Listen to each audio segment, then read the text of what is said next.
my pleasure to call to order the meeting of the Veterans Memorial Island Sanctuary Advisory Committee for today, January the 7th.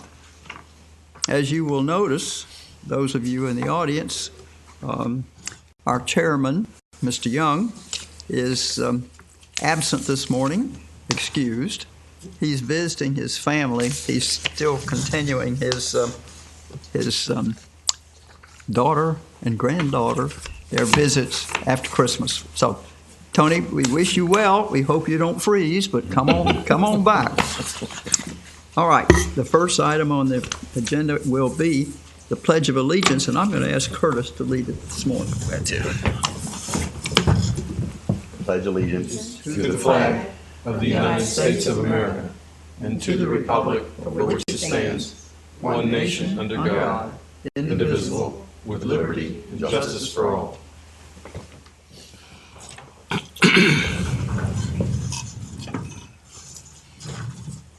I think everyone has received a copy of the minutes of our last meeting, which was on December the 3rd. Does anyone have any additions or corrections? Hearing none, I'll entertain a motion to approve. So moved. Second. Motion made and seconded to approve the minutes of December 3rd. All those in favor say aye. Aye. Aye. Those opposed, the same. All righty, that takes care of that. Now, audience participation. Our audience seems to be maybe all on the internet. So we greet you all, but wish you were here to maybe talk to us about things that interest you as far as the Veterans Memorial Island. Well, having said that everyone else in the audience is on our agenda. So we'll move to new business. But just before we start, I would like to express our sympathy and love to Barb Fallon in the loss of her mother, Barbara Franklin. Barb, it's nice to have you here this morning. Thank you. Okay. Now, under new business, we have the chairman wanted to call to attention the refurbishing or possibly replacement of the trash receptacle on the island, and I'm going to ask Mr. Dexter if he can give us a little report on that. Good morning, Don Dexter, Public Works. And yes, we'll have some folks out there, if not this week, next week, and either repair or replace the trash basket. And not just that one, but we'll take a look at all of them out there. Okay, is it in severe shape that it has I don't know. I was out there the other day and forgot to walk down to the south end of the island and look at it. I was looking at the things at the north end. So there's a few other things to look at, aren't there? There are. Mm-hmm. Well, if you will get that on the schedule and take care of it, I'm sure. More than likely, it's not in real bad shape because our park attendant who does go out there and empty the basket, if it's in real bad shape, he'll report it. So it may just be real dirty or a board loose or something like that. Okay. Do you guys rebuild those, or do you buy them already pre-manufactured? Like Our shop builds those. You build those? Okay. Yeah. Well, I'm sure you will take care of that like you do most everything else. We will. Thank you. You're welcome. Okay. All right. Under old business, there has been some question as to adding information to the plaques and the monuments. And we had a little discussion about that. But before we go any further, we thought it might be a good idea to have our good friend Peggy Lyon, the assistant city attorney, come and talk to us and tell us legally what we can and can't do. And if we can't do what we want to do, how can we? Okay. So with that, Peggy, it's Well, nice good to have morning you here. and Happy New Year. Thank you. I was telling Alma-Lee that this is one of my favorite committees, always has been, and I don't think I've been here for a couple of years. So it's really good to be back, and it's good to see some old faces and some new faces. And thank you so much for serving on this really important committee. I grew up in Vero Beach as well, so I grew up on Memorial Island all the time and have always loved it. But I took a look at your minutes, and Rita had sent me kind of generally frame what your question was. And I took a look at the resolution that we last passed, the plaques and memorials section, and actually the whole thing I read through again. And some of it's not terribly clear, and I did want to let you know that if you ever do want to tackle rewriting it or making some changes to it, you can do that. And we can always repass it, take it to the council, and pass a resolution again. So if you ever do have any changes that you want to make, just let me know and I can work with the committee on that. But it looked to me like from the minutes and from what I spoke to Don Dexter about, that you all were on the right path.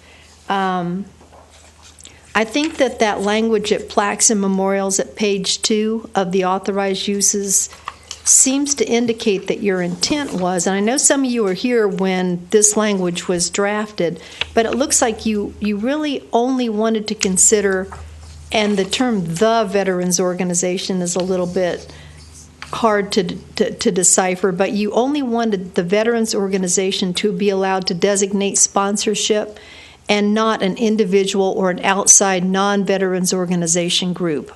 Isn't that kind of what you think Or individuals. you were intended? Yeah. Yeah. No.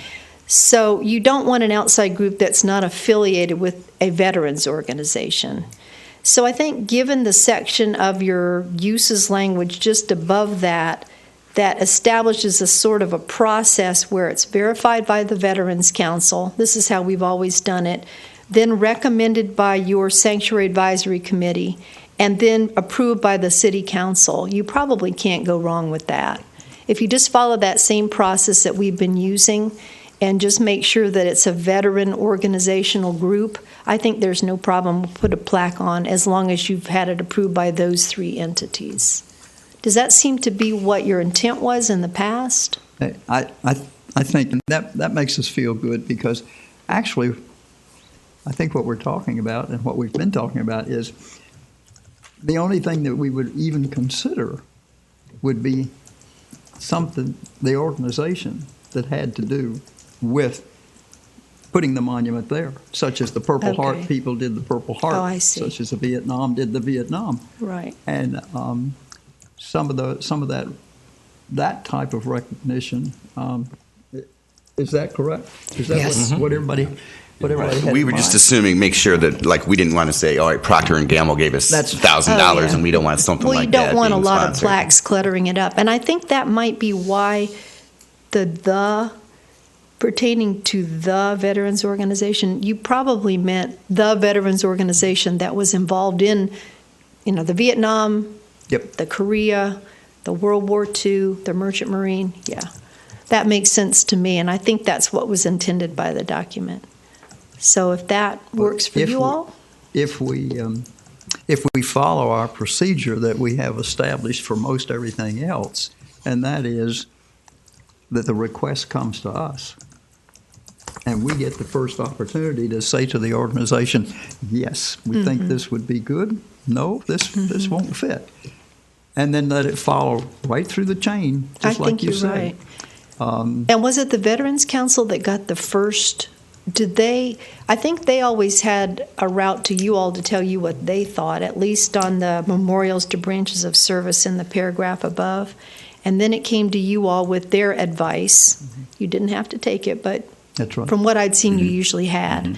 And then after that, it goes up to City Council with that advice. Right. Right. And now let me ask Mr. Dexter.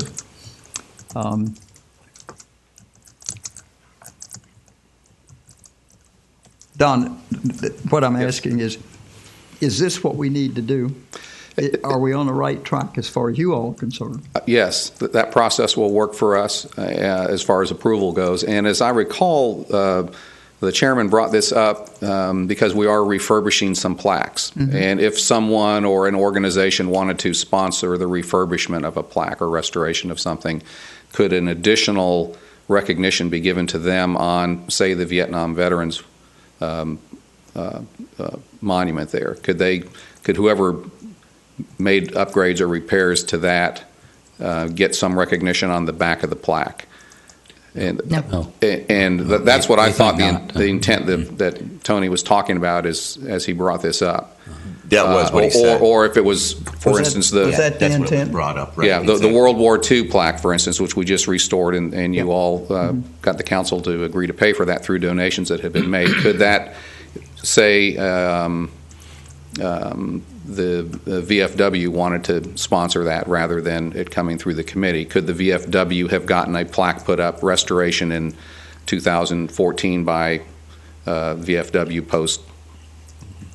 Blah, I think blah, that the problem is the kind of the slippery slope thing. Then could we have whatever corporation you just mentioned, Curtis? I mean, would we have pretty soon corporate sponsors coming in and because they want their name on there, or even worthy groups, the Rotary or others that are worthy organizations? But I think pretty soon the island's going to be kind of covered with those things. Well, and, So- yeah, and this would be a plaque in addition to, it would have gone, say, underneath the main bronze, and it No. would say, and I think that's what Tony was getting at with the discussion, Curtis. Is that what? That is Yes. correct. Yep. Yes. You think it is? Yes, Yes. I remember the conversation. I don't think that's in line.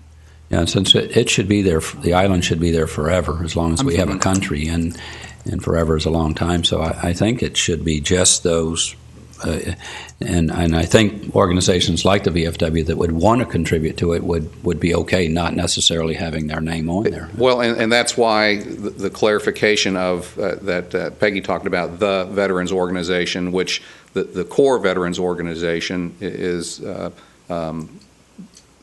No, I'm forgetting the name of it. The Veterans Council. Yes, sir. And if they recognize VFW Post 1234 as a legitimate veterans organization, could a additional plaque be put on the World War II Yeah. I think to our commemorate intention- restoration? So I think that's where the discussion kind of came up from. So. Right, our he was just intention was- clarifying, Don, that we didn't want that to happen. He just wanted to make sure that get the clarification, be it through Peggy or through us, to figure out what we thought. And it does say, if you say the veteran organization, then that might even sound better. But I don't think he was wanting to have anything on it. He just wanted to make sure that we're clarifying it. Right. Right. In case somebody did make a donation and wanted to, hey, I'll donate $1,000, but we want to get recognition for that. Correct.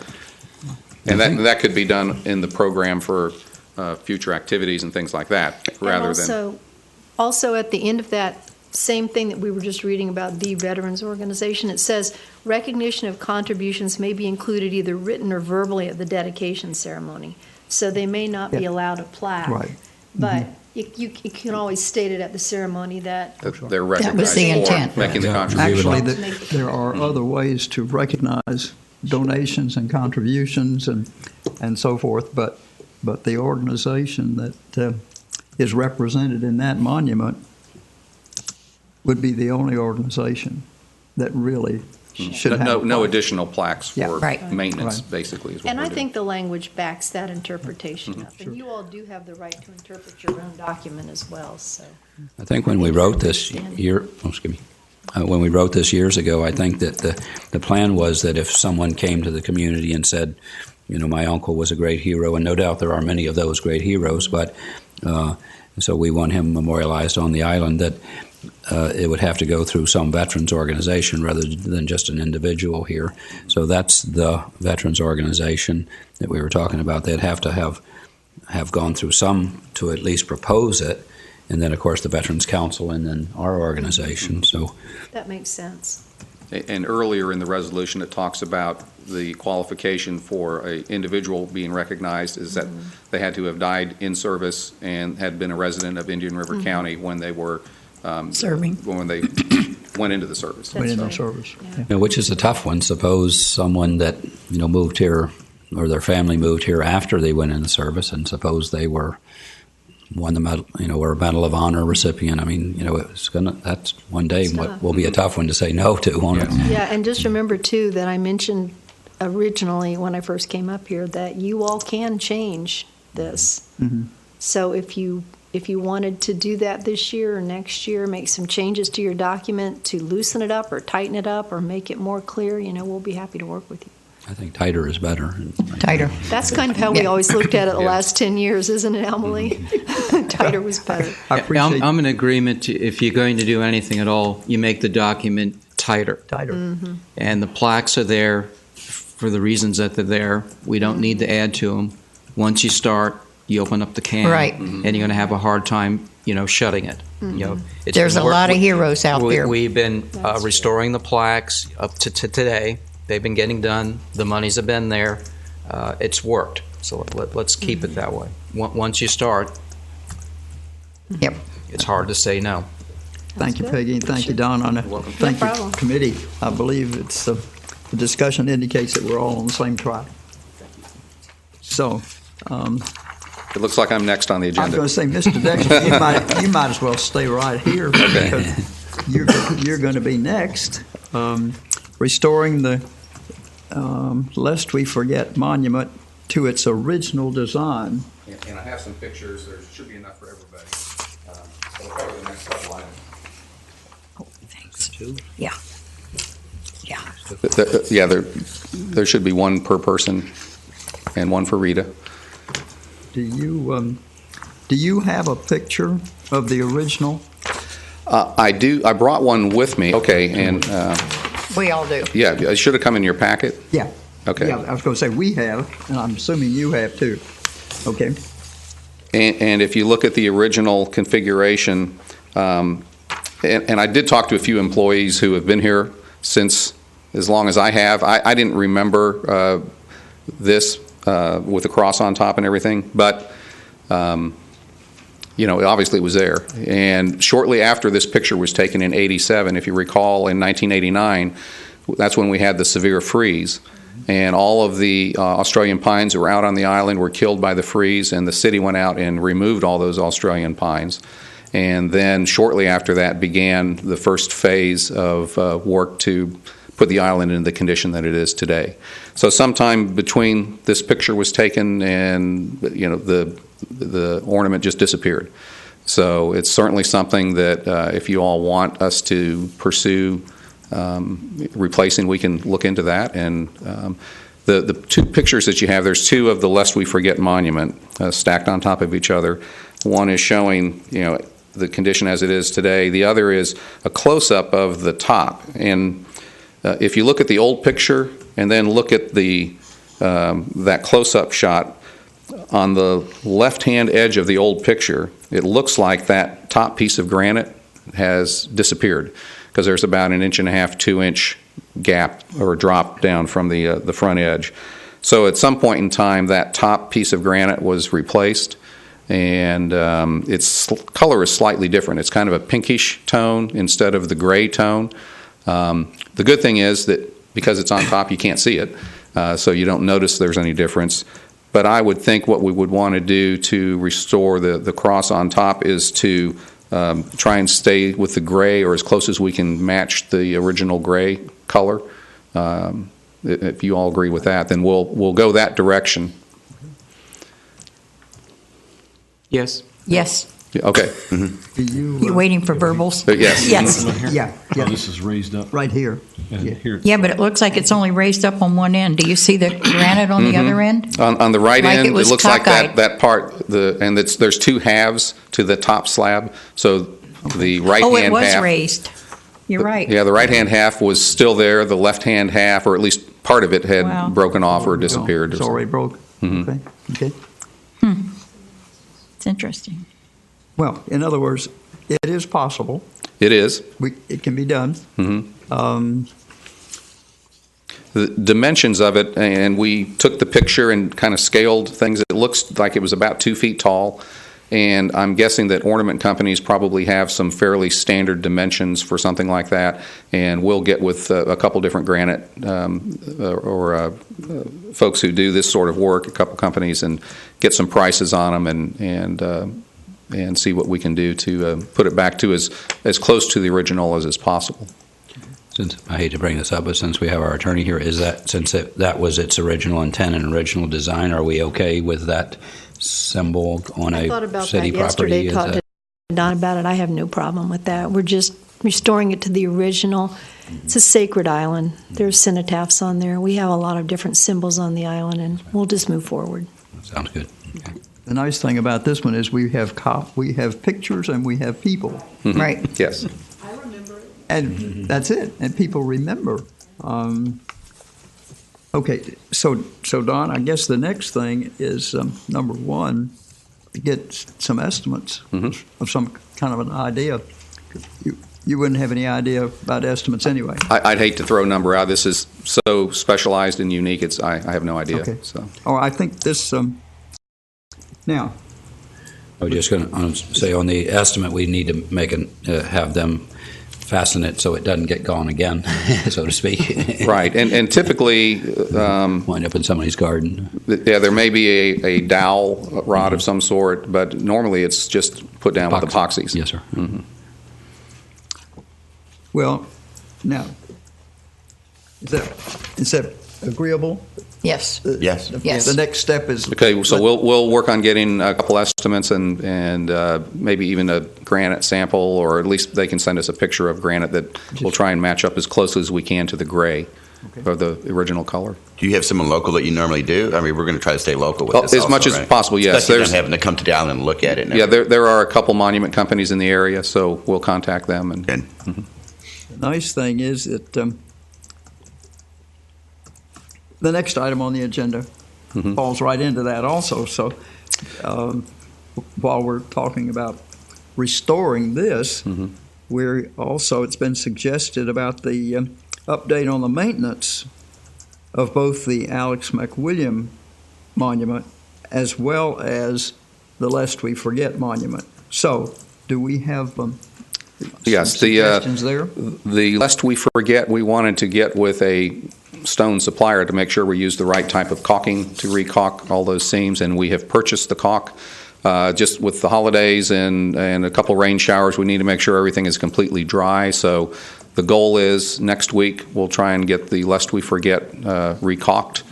And there's also on the back side of the Lest We Forget, there's a piece of steel that had rusted and popped out, so we'll cut that out and restore it and patch it up. Okay, all right. And then while they're out there with the Alex McWilliams Monument, they will pressure clean that. We'll look around to see if we can find a piece of stone. There's one stone fascia piece that has fallen off, and we'll see if we can find something that will match back in there. The plaque looks to be in still fairly decent condition, but I would think in the next year or two that might be another one that you want to send off and have it refurbished.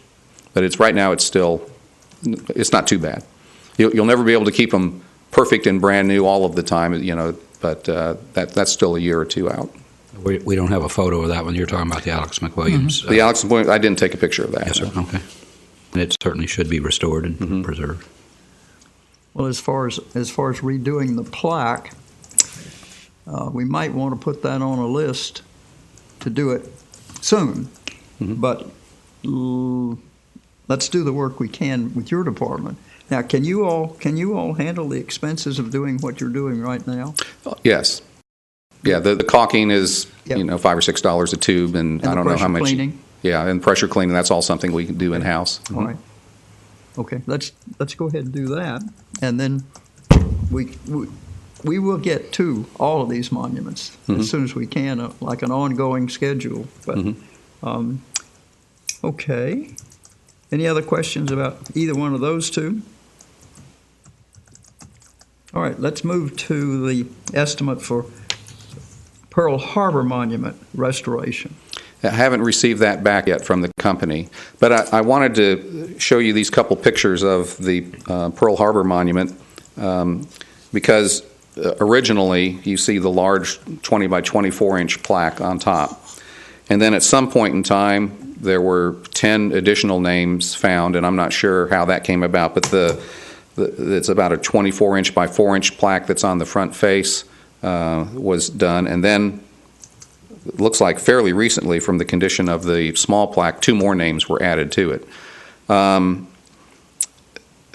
I had a couple thoughts. One was just to recondition and resurface all of the plaques.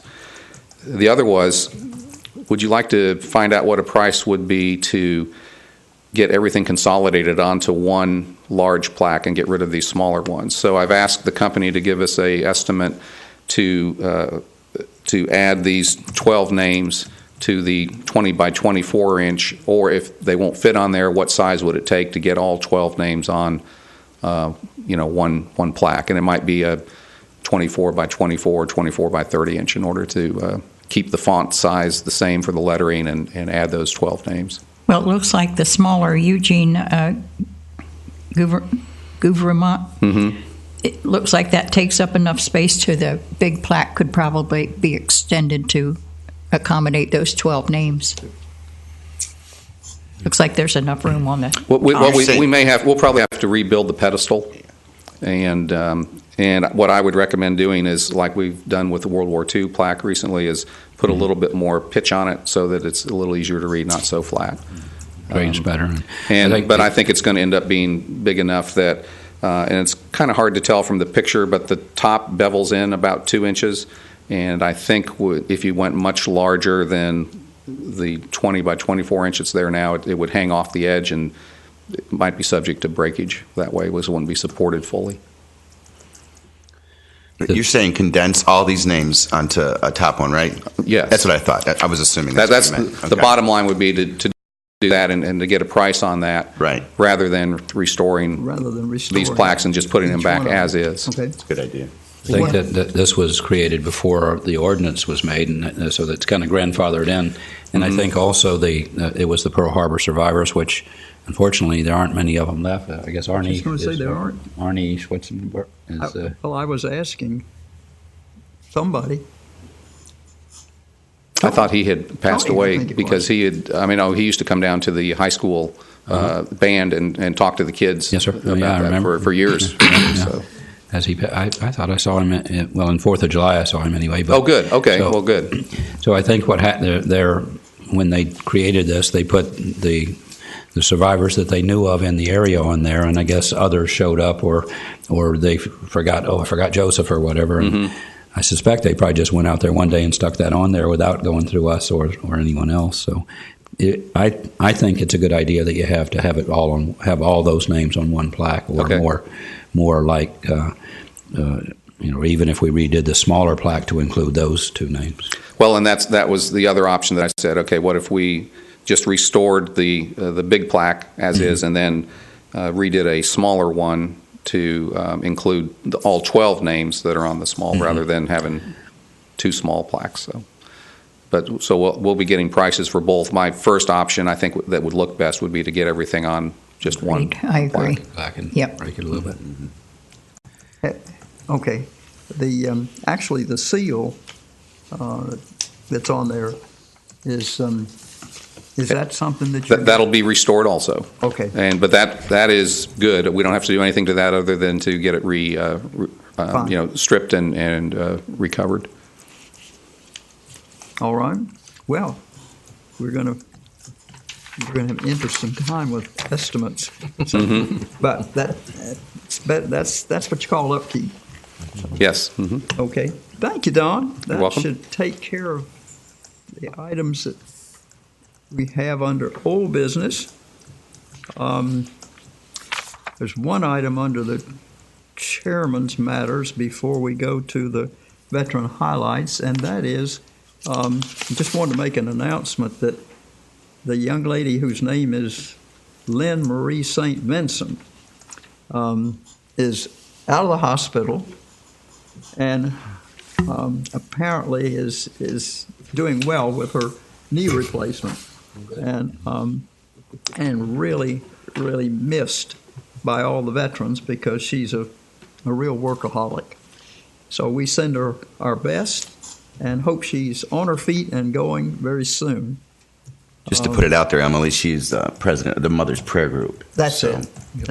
And Chaplain Flick did go over there the other day after she had her surgery. Said she was in great spirits. Yeah. So, and I know she's out. I think that's where we got the email, Very got good. the information. All right, as a part of each one of our monthly meetings, we have been pointing out the veteran highlights of veterans who are acknowledged with cenotaphs on the island. And Tony Young, as you all know, started a program with Bob Seuss on the radio, and each month there are certain deceased people from this community who are honored. So, for the month of December, we had 5 young men who were acknowledged, and I'm going to ask each one of our fellow commissioners to read the information about these young men. And I'm going to start with Barb Fallon. If you'll do the first one, which is John Cuppers. Yes, ma'am. First Lieutenant John M. Cuppers, service number 0823093, is identified in the World War II list of the dead and missing for the state of Florida, published by the War Department in 1946.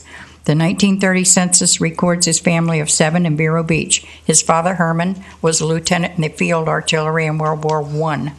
His mother, Gladys, was a teacher. John was the second eldest of 5. The family is on the same 1935 Florida census page as the McWilliam family.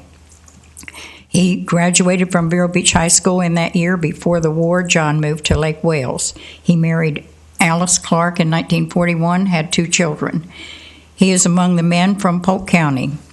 John enlisted in the Army November 19, 1942. His death was reported in the Press Journal on March 14, 1945. The paper stated it was his 92nd mission. That is an incredible number of missions. He was assigned to the 526 Fighter Squadron, 86 Fighter Group. The squadron belonged to the 8th Air Force that destroyed the German Luftwaffe.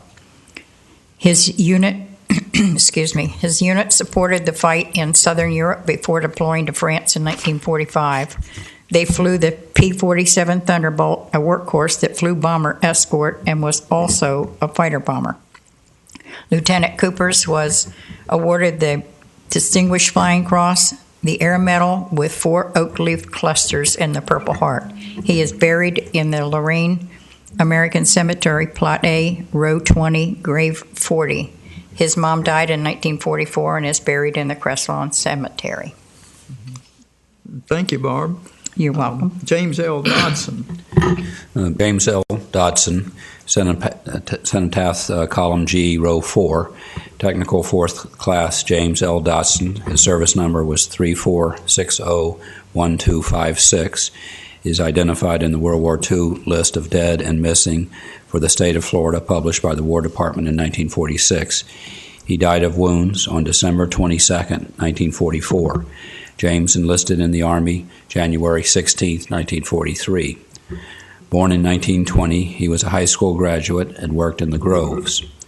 He was single. Indian River County was his home. T4 Dodson was assigned to a distinguished armor unit, the 3rd Cavalry Regiment. It's called the 3rd ACR today. The regiment took part in the Battle of the Bulge. The battle was a surprise German offensive that assaulted through the Belgian Ardennes forest. It was Hitler's last major assault to blunt the D-Day assault success. It worked initially. The Allies were thrown back. Only by superhuman efforts of the likes of General Patton's and Omar Bradley's was the valorous action of the 101st Airborne and the 3rd ACR were the Germans forced to, well, he's got some tough ones in here, for their action on December 18th to the 27th, 1944, the 3rd ACR was awarded the Presidential Unit Citation for heroic action at Bastogne. The American Battle Monument Commission World War II Honor Roll Documents Technician Dodson was his burial was in Lorraine American Cemetery in Saint Avold, France. The cemetery contains over 10,000 military graves, comprised mainly of those that were casualties of the region. The honor roll also reflects that James was awarded the Silver Star. It is the 3rd highest military decoration that can be awarded to a member of the armed forces. It's a very high honor, subordinate only to the Medal of Honor and the Distinguished Service Cross. The medal recognizes gallantry in action against an enemy of the United States. Ernest O. Sheffield. Ernest O. Sheffield, Cenotaph, Column G, Row 3, Technician 5th Class Ernest Osceola Sheffield, service number 346-80116, is identified in the U.S. roster of World War II dead for the Fulton County, Georgia, Florida, published by the U.S. Army Quartermaster General's Office. James enlisted in the U.S. Army at Fort McPherson, Atlanta, Georgia, on December 28, 1942. He was born in 1916. His family lived in Vero Beach and in Fort Pierce. Ernest completed 4 years of college. His sister, Franny, was 6 years his junior, and his brother, O.K., was 11 years younger. His parents are buried in the Crestlawn Cemetery located here in Vero Beach. He was a senior non-commissioned officer in one of 3 black tank destroyer battalions in the Ardennes. His unit fought in a town north of Bastogne, delaying the 5th German Parachute Division on December 20th. He was reported missing in action and then later killed in action on Christmas Day, 1944. It was believed he was killed by friendly fire while a prisoner of war in Bitburg, Germany. In the first days of the Battle of the Bulge, the 28th Division, which Technician 5th Class Sheffield's unit supported, was severely mauled. From December 16th through January 2nd, the United States suffered over 41,000 casualties. By the end of the figure topped 80,000. Wow. But the bitter fight destroyed Nazi Germany's strategic force thwarting the Normandy invasion. Ernest Sheffield is buried in the Luxembourg American Cemetery. He is part of the victory of Western Europe. He was also awarded the Purple Heart. Thank you. John J. Middleton. John J. Middleton, Cenotaph Column D, Row 11. Staff Sergeant John J. Middleton, service number 340-67758. Is one of the men included in the list of honored veterans of World War II from Indian River County. John joined the Army at Fort Benning, Georgia on Valentine's Day, 1942. He died on December 26, 1944, while serving in Northeast India. He was assigned to the 33rd 10 Quartermaster Truck Company. These units were critical to the efforts of the region. They supported the Chinese, our allies at the time. They empowered the Burma logistical lifeline. These men provided the ground sustainment that enabled the B-29 Superfortress bombers to hit Japan before the Mariana Islands were liberated. Merrill's Marauders praised their skill and courage. He stated, "Our ground forces owed their lives to them on many occasions. They supplied the food, ammo, and medical supplies. Life." John was born in 1916 and lost his life at 28 years old, serving our airmen in Calacunda, India. Staff Sergeant Middleton was reinterred in the National Cemetery of the Pacific on January 10, 1949. He is one of the black veterans of the greatest generation. His cenotaph is the second marker on the beach side closest to the walk as you enter the Cenotaph Square on Veterans Memorial Island Sanctuary. 2 rows further to the left is another black veteran, Norris. He gave his life in World War I. Thank you. Gordon F. Henry.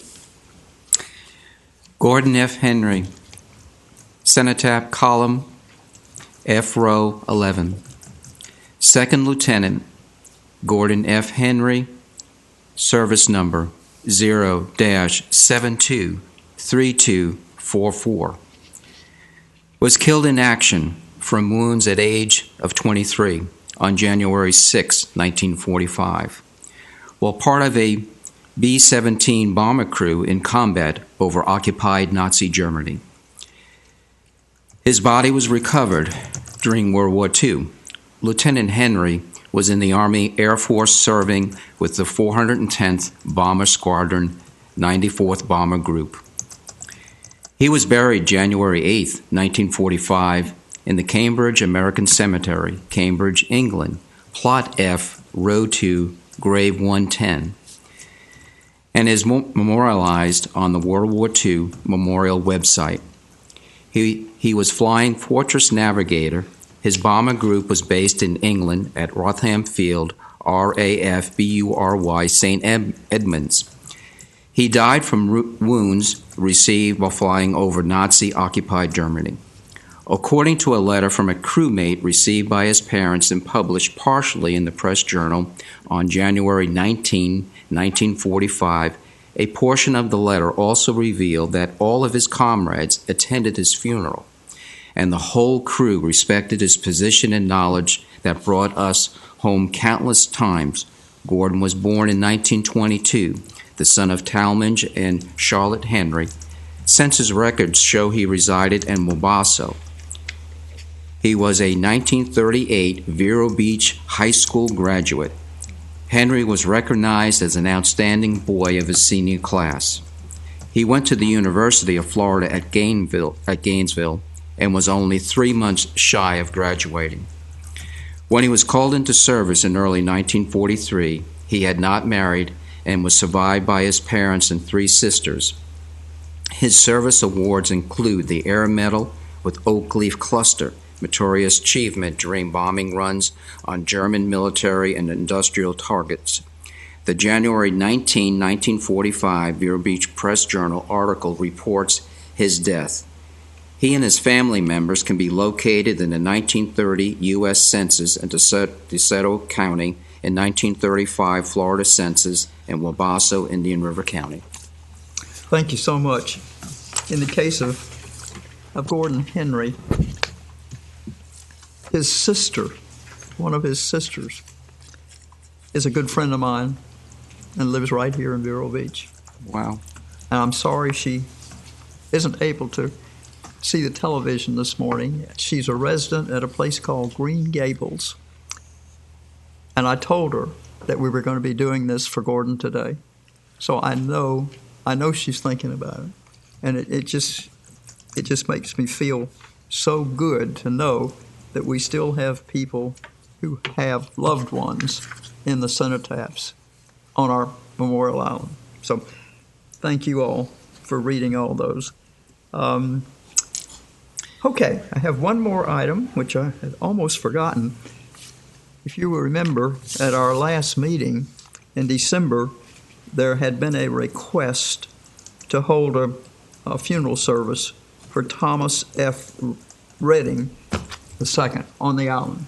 And I just want to make it in the record that service was called off. It was never held, and for reasons they changed their plans. So thank you so much for Rob Slezak for taking care of that. Okay, ladies and gentlemen, we're ready for members' matters. Do we have anything specific? I'm good. Bart? I'm good. Don? Nothing, no. I just want to take a second. I know Judy's watching this, so Judy, we wish you obviously a happy new year and hope things are going well with you. And just to let you know that we still remember you. So We certainly do. absolutely. Okay. Curtis? The only thing I have at the Veterans Council meeting today, we're speaking of the cenotaphs. Ronald Scott Owens, his wife and father-in-law are going to be there to receive an award that a gentleman sketched from Rhode Island that he got a hold of me and wanted to give them an award. So if people want to come to the Veterans Council meeting today at 1:30, Building B, the county building. Wonderful. Yeah. Ken? Thank you, Madam Chair. A couple of things. First of all, our Crestlawn Cemetery was mentioned today, and I just wanted to remind people it is protected in our charter. It can never be sold or leased without the vote of the people, and that's a very special place, as many of us know. Also, I have a question on the island uses, if I may revisit that, Madam Chair. Any use that happens on the island, that if a group wants to use it, it comes before this committee first? It should. Is that in the ordinance? Well, they And have that to would get be an a- application first, don't they? Yeah. They Yes. first All right, have to so seek it always an app. comes before this committee. Well, it fir- goes to Rob as far as an application or information. Then will it come Then it here? comes to us. All right, Is that Mr. Slezak?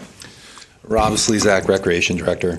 Bottom line, if a group comes before and asks for anything, they might will come before you and ask you. Now, what I will say is that, we can't always be there to know if there's a group that goes out there that we're not aware of. I understand that. But bottom line is, they need to come to us, and then once they come to us, then we come before the advisory Correct committee. procedure. All right, and then that see if and it's that is approved. in the ordinance, because I was looking under uses, and I was getting clarity on this. It's the Vero Beach City Manager permits all uses that are appropriate with the island per city ordinance.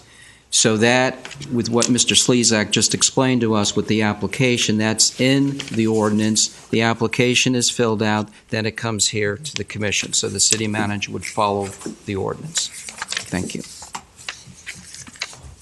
Okay. Well, before we adjourn, I would like to thank Peggy for coming today and for staying with us. It's always nice to have you. I really enjoyed it.